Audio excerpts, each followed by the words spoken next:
very great pleasure to introduce Gazi Erçel, an old friend. Gazi had a very long and distinguished career in the Turkish public service, working in a variety of institutions and ending up as governor of the Bank of Turkey. But as part of that career, he also spent quite a few years at the IMF in Washington, and historically was involved in quite a lot of crises, and personally sorted out some of them and tried to sort out others, and no doubt he'll tell us about that.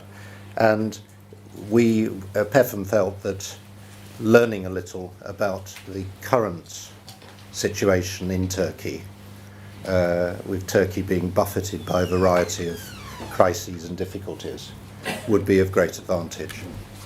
Now, I should just explain the rules today. Those of you that come often will be familiar. What Gazi says to us is on the record, and he will be, and it's being podcast. But once we switch to Q&A, we're into Chatham House rules, and so you can say anything you like, and no one will attribute it or report it. And similarly, Gazi can say anything he likes, and nobody will do the same. So with that, and again, thanks to Gazi for taking the trouble to come over here to talk to us, I hand over to Gazi also. Okay, thank you very much. And first, let me thank the program, and also Adam, David, and Nicholas, and kindly invited me to speak about after the crisis situation. And I will at least tell in 40 minutes what could be done or what had been done in Turkey after the crisis. We have several crises, and then just compared to the industrial countries, some similarities or some differences on the crisis situation, and some advice according to my experiences. How can we postpone the future crisis? Just the word is postpone, because no one can, in my view, escape from the future financial crisis in the future. And thus, I have a presentation, just I mentioned about the 40 minutes. This is the answer.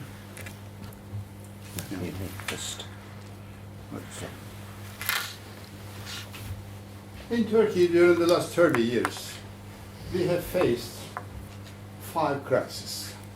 Three of them are the local crisis, 77, 78. At this time, there were only 3 countries in the world went to or faced to financial crisis: Panama, Kenya, and Turkey. And I will tell the reason. In 1994, another financial crisis just broke out, and 2001. And then also Turkey faced a global crisis, Asian crisis, 1997, 1998, and then the latest famous, memorable, or remarkable, beautiful crisis in 2008.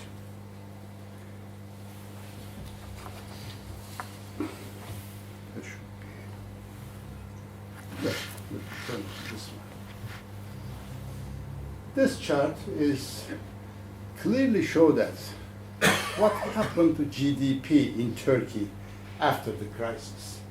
These are the 1994 hours, means that we pushed the crisis, and then the GDP just came down, something like that. But immediately 1 or 1.5 years later came to the same situation, same level. In 1998, which is also the Russian crisis, second one, This is the first one, sorry, not this one. The Russian crisis, also GDP last year. The GDP just came down, not as much as the 1994 crisis, financial crisis, but later on comes to the same level. See that faced with the financial crisis, 1 or 2 years later, the GDP is coming at the almost same level. And 2001, it's almost same the 1994 crisis, and the same old story that we faced. And this is ours. This is Lehman crisis, 2008, theirs. The same old story. But the last part is quite different. First, the GDP came maybe higher stage because there's a big gap around there. And then the GDP almost ran on flat. But I myself, several of my colleagues, some academicians, do not believe that the Turkish GDP figures are going to reflect the real ones. And 2 months ago, the president or chairman of the Turkish Statistical Institute was dismissed to somewhere else. According to the report, he rejected to arrange the GDP figures 4% level. Because previously, the industrial production or other productions or some other indicators just give us, and also analyzes in the financial sector, clearly indicated that the GDP growth would be 3.2 or something like that. It came up. It's an easy mechanism in order to arrange the GDP around 4% is available. Stock accumulation. And then our businessmen are very stupid, producing the goods and then putting all these goods into the stock. What a clever man. Or women, or lady. Anyhow, but whatever you can do, it's a flat GDP is running around. This time the story, despite there is no crisis on, no, there is no any, I'm not going to expect any that kind of crisis in the future in Turkey. But the GDP growth rates. But in Turkey, people just think about that. Financial crisis means that the Turkish lira vis-a-vis US dollar, not the euro, not the US dollar, is coming down. Depreciation of the Turkish lira is a big phenomenon. It is the definition of the financial crisis. And then let me turn to the reasons. This is 78, 79 crisis. Reasons and then triggers, because reasons are quite different than the triggers, I already know that. In 78, 79, no liberalization, no globalization, and so on and so forth. Public sector deficit create an environment, excessive short-term debt, short-term capital flow, which is $3 billion at this time. And the Turkish exports were around $2 billion, came to Turkey, converted to Turkish lira, and then something happened. The reason is the World Bank report. They wrote a report, I'm in the stuff, in 1976, said that Turkey is a beautiful country. You have to invest it. They invested. And then they realized that there was something wrong. Oh, come on. The Turkish economy was not going in the right direction. And then they wanted to withdraw their money, but we didn't have enough reserves, enough foreign exchange. All of them went mainly for the importation of the consumer goods, and also for forex depositors' action created environment.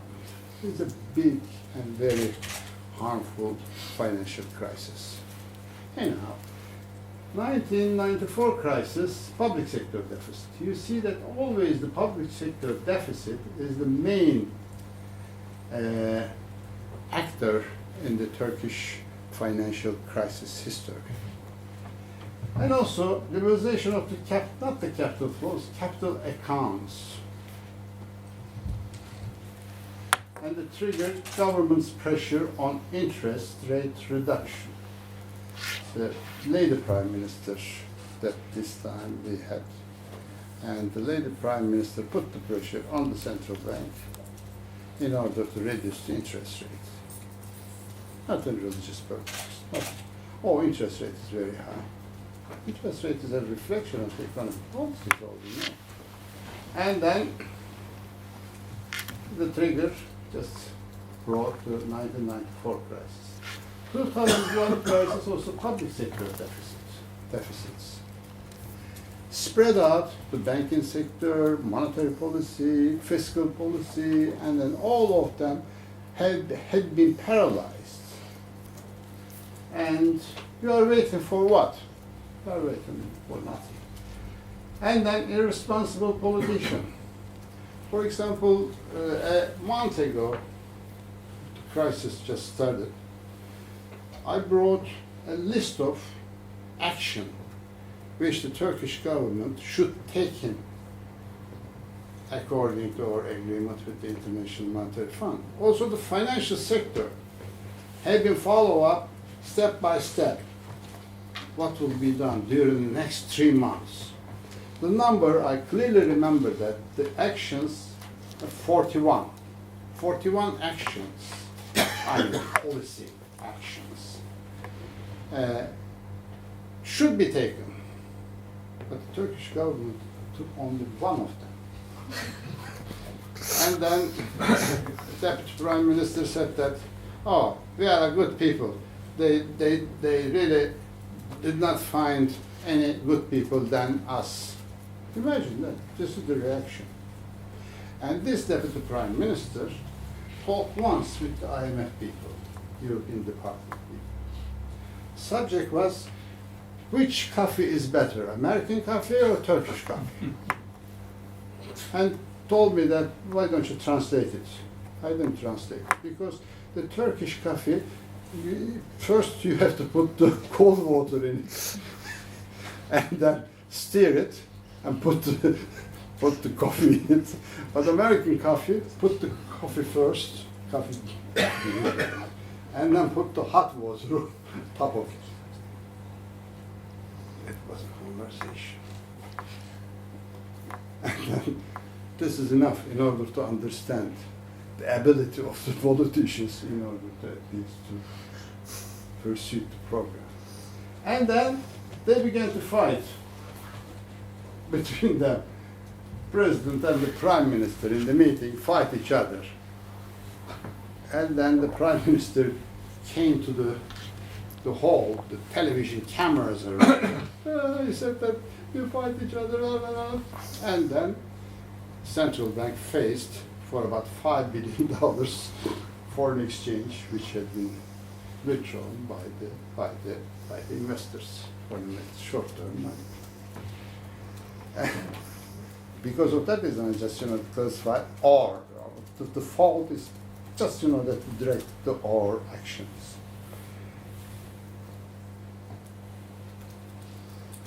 Origins is almost the same, but let me just come to the reason. This is the local reasons, the origins. Public sector imbalances, responsibility which goes to politicians. Particularly public sector imbalances, just I mentioned very shortly, had been created the high inflation for about 30 years. Because if you, in the year of 2000, no, 1999, the public sector borrowing requirement was the 24% of the GDP. 24% public sector borrowing requirement. Budget deficit, 11%. I personally rejected to supply any money in order to finance this deficit. But the deficit could be financed somewhere else. If you don't find financing, and you are in deep trouble. And also, the politicians at this time, the prime minister, he was just sitting in one of the meeting room, decided the increase of the wages of the public servants. They decided every 6 months at least. The first 6 months they decided 50% increase. Next six months, the prime minister at the end said, okay, let's do it another 50%. And then he turned to me that we are just giving the 50% salary increase, but they have done anything. He realized that the public servant is, coming at around 9 o'clock, and then turn around, drink coffee, and then eat their luncheon, and going back at 5 o'clock. 100% inflation. How can you eliminate inflation? And 100%, of course, increase not only for the public sector imbalances, but also spread out to all the macroeconomic areas. Also the analyzing of the Turkish economy is clearly indicate that this is, and then responsibility goes to politicians. And 15 years ago, I came to the San Antonio College, and also just to discuss the 2001 crisis. We were together with Martin Wolf, also Martin Wolf of Financial Times. And he said that it's not necessary to discuss the Turkish crisis here, because the main responsible people are the politicians. Why are we going to discuss the macroeconomic imbalance? And he was right. He was actually right. They're still there. And David knows very well at this time we were together in Turkey. He was the ambassador Great Britain in Ankara. I was also in Ankara. He followed up, he followed the situation very closely. Most of the politicians have been disappeared.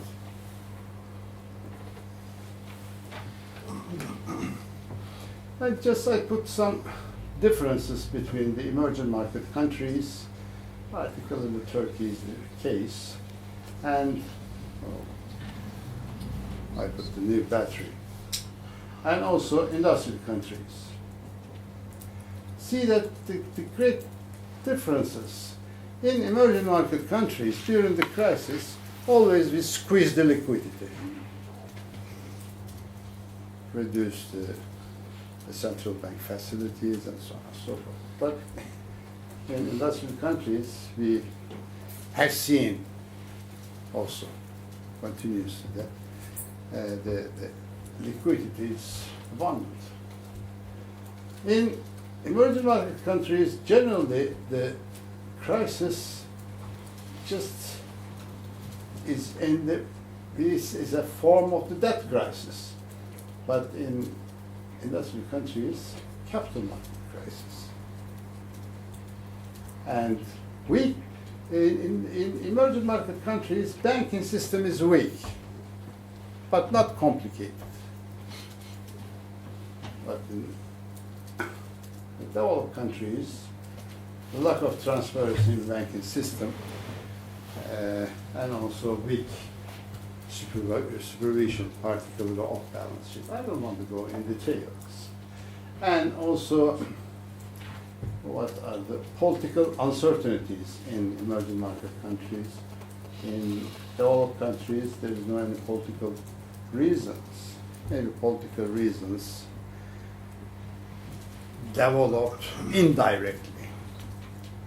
Because as far as I know that before the 2008 crisis in the United States, New York Fed people knew very well about the situation. They urged the politicians, but they said that everything was going in the right direction. Who cares about this one and that one? It's not indirect. But at the end we can come to the conclusion that generally the crisis in the emerging market economies are local. But in industrial countries, it's global.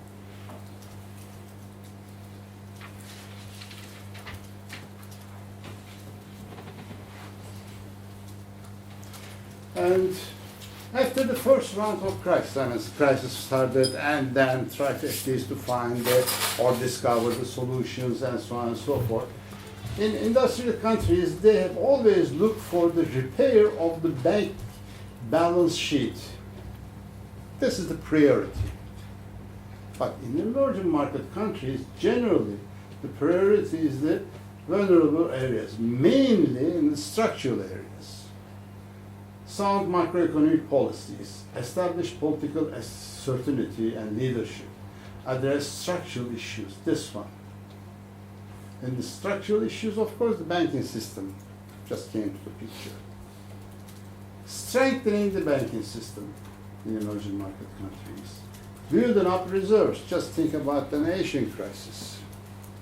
Was the pioneer of building up the reserves.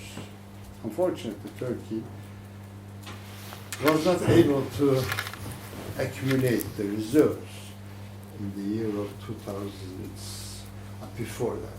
For example, just the crisis broke out, the central bank reserves in the year of 2001 was $26 billion. Is almost equal to the today's reserves, net reserves of the central bank. $26 billion. I served with average $10 billion. I served as a governor. $10 billion reserves. $10 billion is nothing. But I was delivering a speech to the public there. $10 billion, okay, come on. I will give the money to you. $10 billion in the eyes of the, at this time, and particularly for the domestic depositors, domestic foreign exchange depositors in Turkey. I said, $10 billion. My deposit is around $10,000 or $20,000. I get my money back, and then they stop at least to withdraw the money from the banking system. And regulation, give importance to regulation and supervision, penalize the people responsible for the crisis. It's almost the same in industrial countries. Actually, we have only one banker is in the jail. But the public believe that lots of bankers are still in the jail. Only one.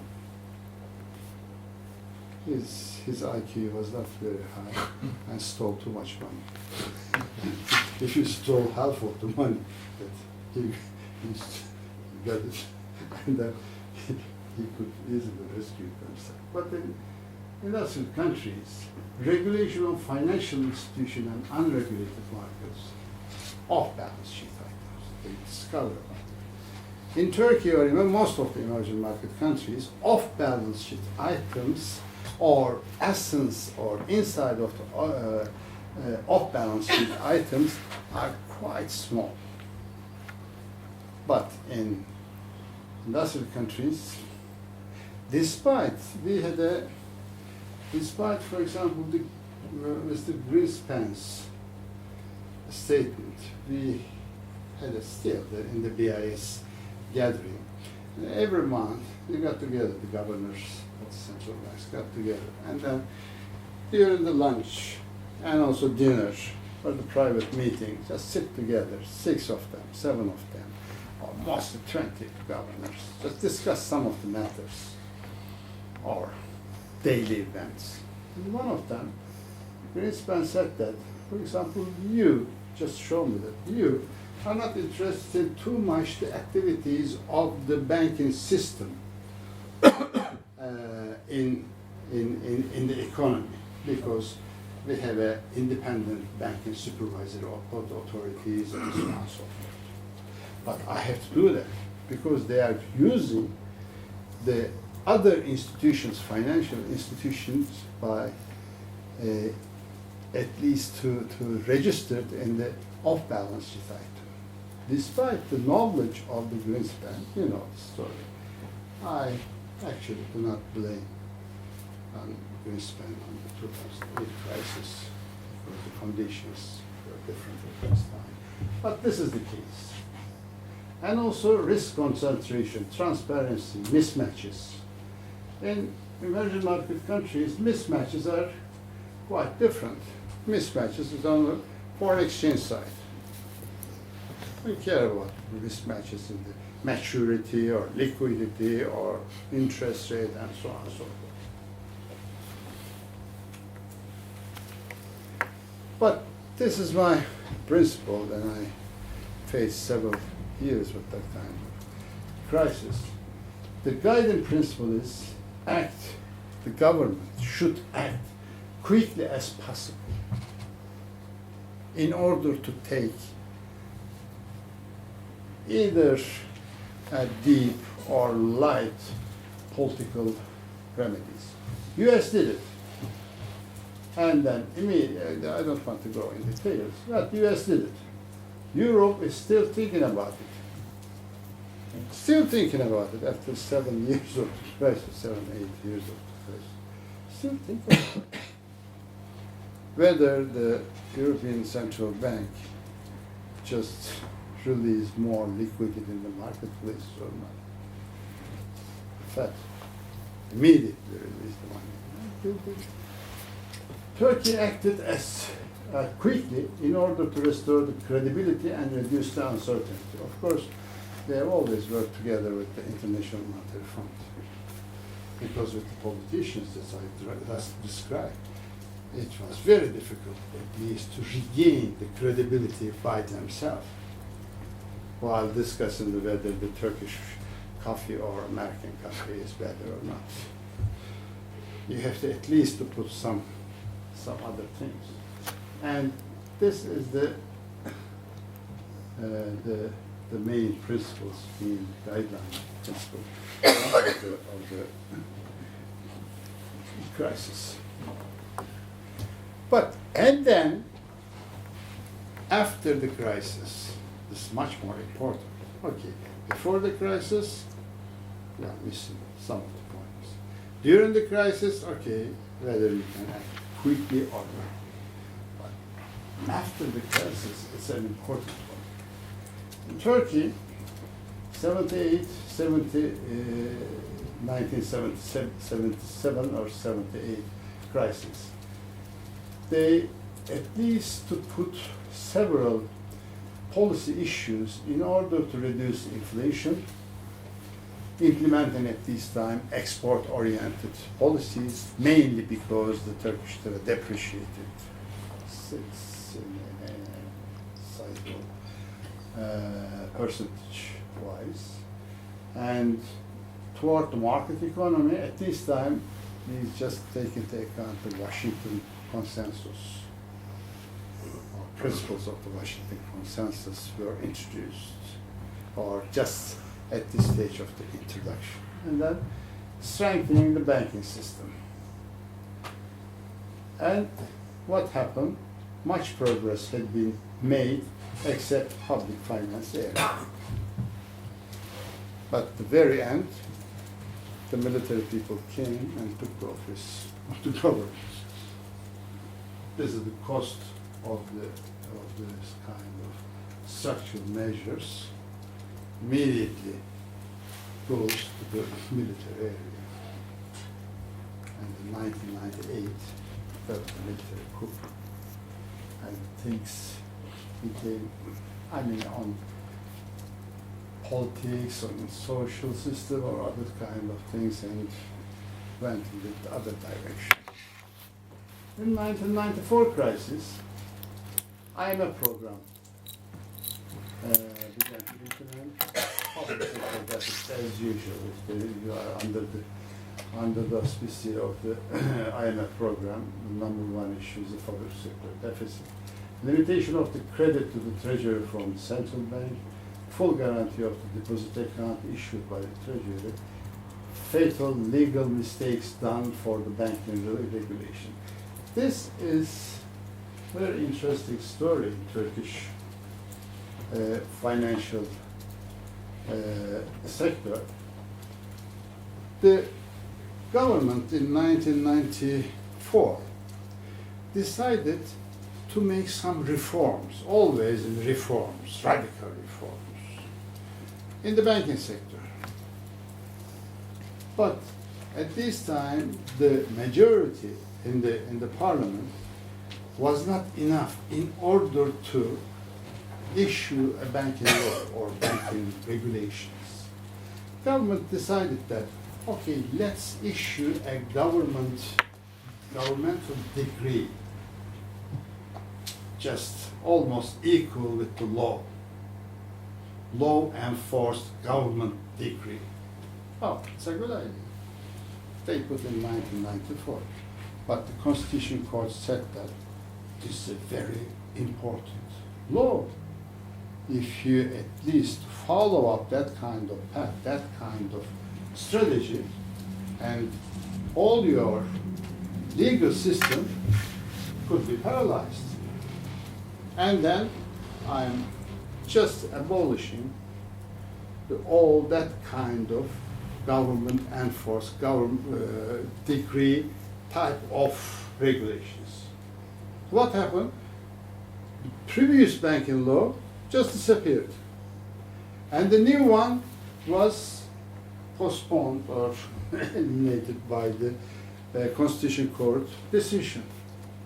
And then the banking sector, between the years of 1994 to 1999, lived in an era without any regulation. No regulation. And then the owners of the bank just thought about that. Whatever I can do that, there couldn't be any penalty, but they didn't know our legal system. We have prosecutors, very strong one. If they get the order, they can create some possible environment in order to penalize you. Prosecutors immediately turned to the criminal law. They said that they found one of the articles in the criminal law. We are responsible for them. And then all the things happened. In 1999, but in this period, 5 years period, created an environment in order to give the bankers or banking transaction on an illegal basis, and then create 2001 crisis. Nobody mentioned about it in Turkey too much on this issue. Financial reform after 2001 crisis. After 2001 crisis, particularly the fiscal discipline, fiscal area, just focused on, together with the International Monetary Fund, of course. Lowering inflation and interest rates, which are both fiscal and monetary problem, of course. Structural reform also came to the picture to help ensure the fiscal discipline, which was the right one. Reduce the budget deficits, speeding up the privatizations, strengthening the banking sector, social security. I put strongly reform anyhow. Central bank independence, revitalizing confidence and trust. I'm a financial, technical, and advisory assistance. For example, central bank independence. I took the office in 1996, and I began to work on this issue. And then I asked the opinion of media, academicians, and also the central bank staff, all circles that I invited them. What kind of central bank are you thinking about that? And they made a draft. I sent this draft to the European Central Bank, International Monetary Fund, and so on and so forth. At this time, there was no European Central Bank, but European Stability Unit, monetary institution, and a good friend of mine recently passed away, was the chairman. What? Lamsi. And then they sent at least their opinion. We put together. And at this time, Mr. Papademos, the former Prime Minister of Greece, was the governor of the Central Bank of Greece. I visited him. And he gave me an advice about the Monetary Policy Committee. He said that, look, it should be 7 people. they have assembled people. One of you, of course, and then took your deputies. I have 3 deputies. We are 4. My deputies, of course, listen to me. They will not act against me. Means that my decision would be the decision of the Monetary Policy Committee. And I said that I have 4 deputies. Oh, you are much, much secure. And then also put 1 academician.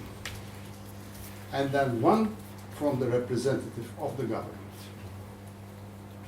And we sat together and had a lunch together in his office. I said, that's a very good idea.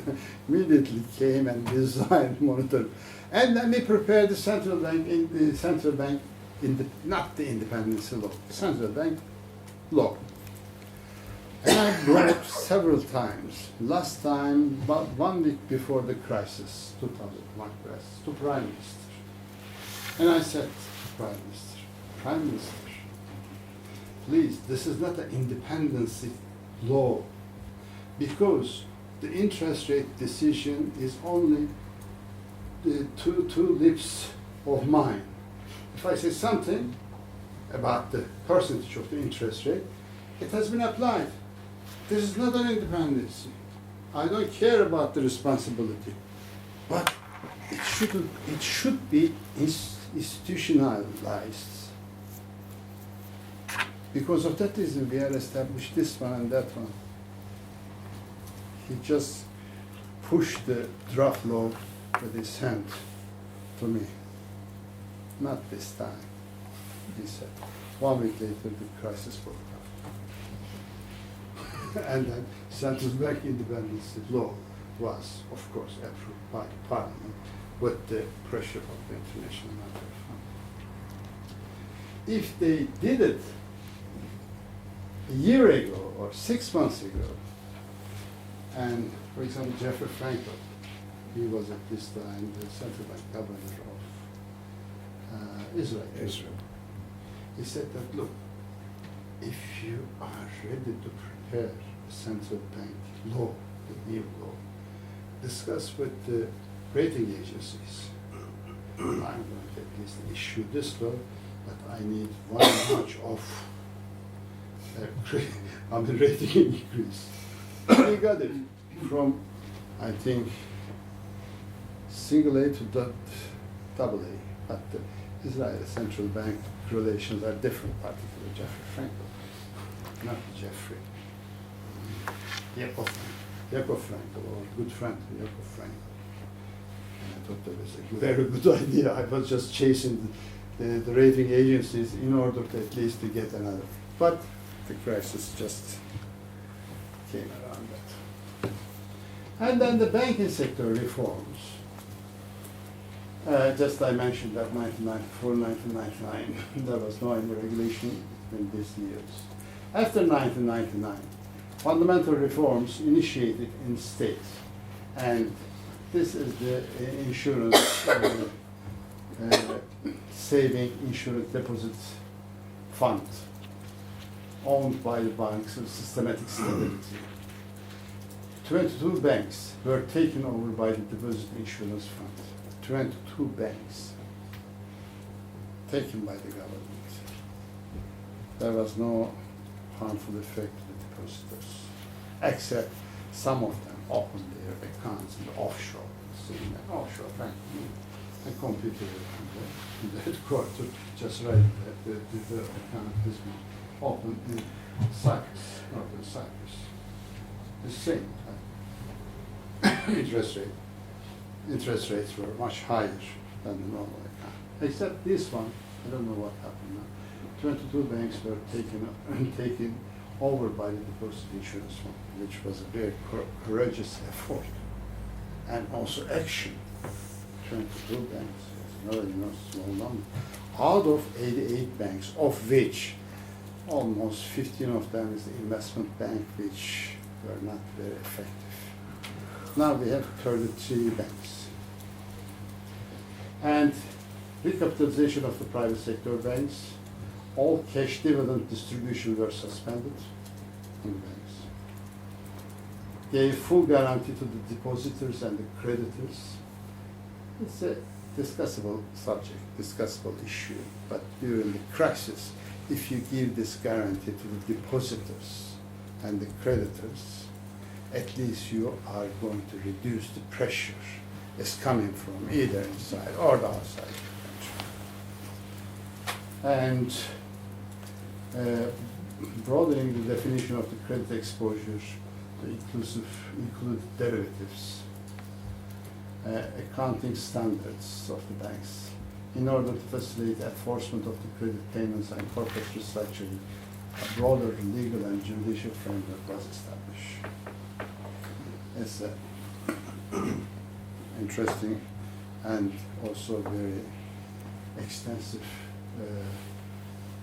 policy action which had been done. As I think you know that in after the 2008 crisis, Frank Dodd, the regulations, 87 articles, but in EU, 800 and something, including some side regulations, 800 in EU, and the decision or the compromise have not been reached yet. As quickly as possible. But we, of course, faced some obstacles. Political environment is simply not conducive to reforms. It's a difficult time, but after the crisis, you can easily, take that kind of reforms much easier than the previous. Political uncertainties, and in Turkey,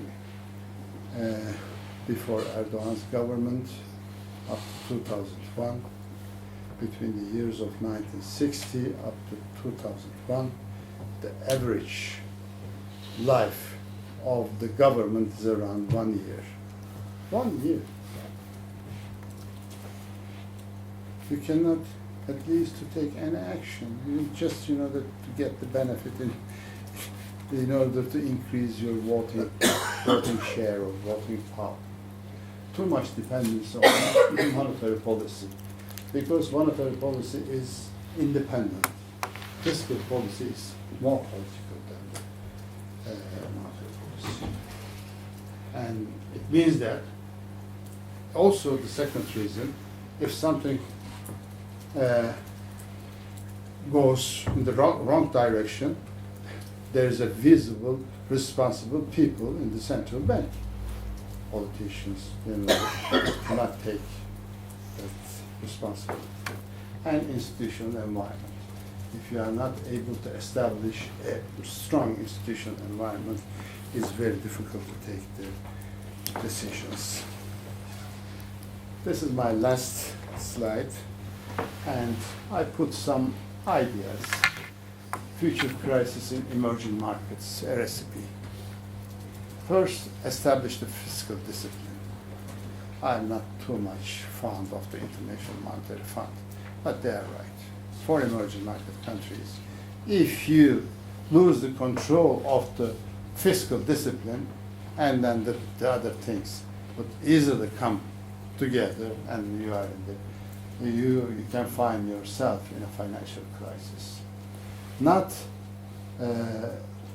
depends too much on monetary policy. Monetary policy is there.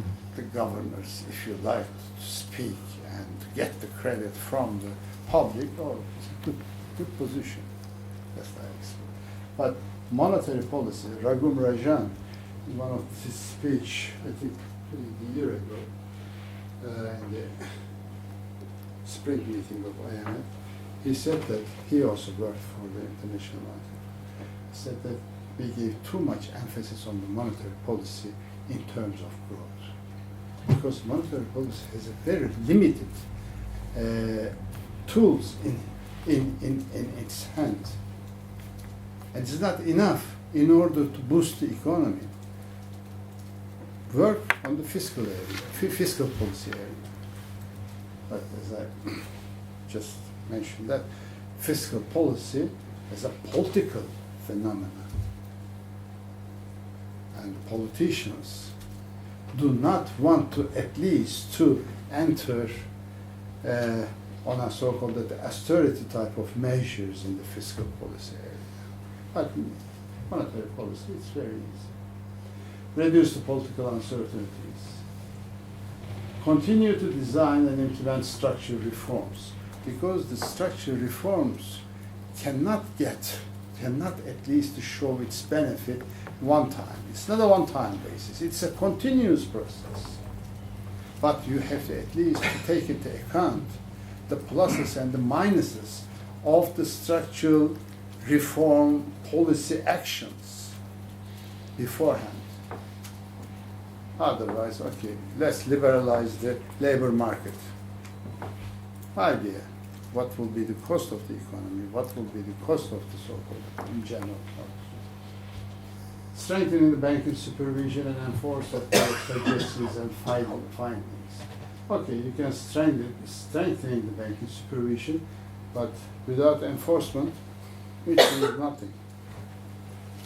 Focus on the total amount of the credit created and its allocation, and also credit creation is important one.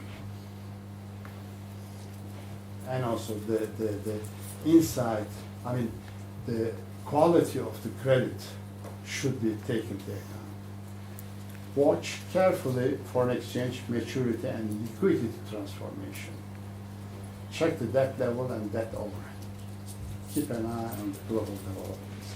These are the points that it should be one of them, each of them, not one of them, each of them should be worked extensively. There's no saying that kind of work, that kind of gathering, but you have to at least work and believe it and continue. And thank you.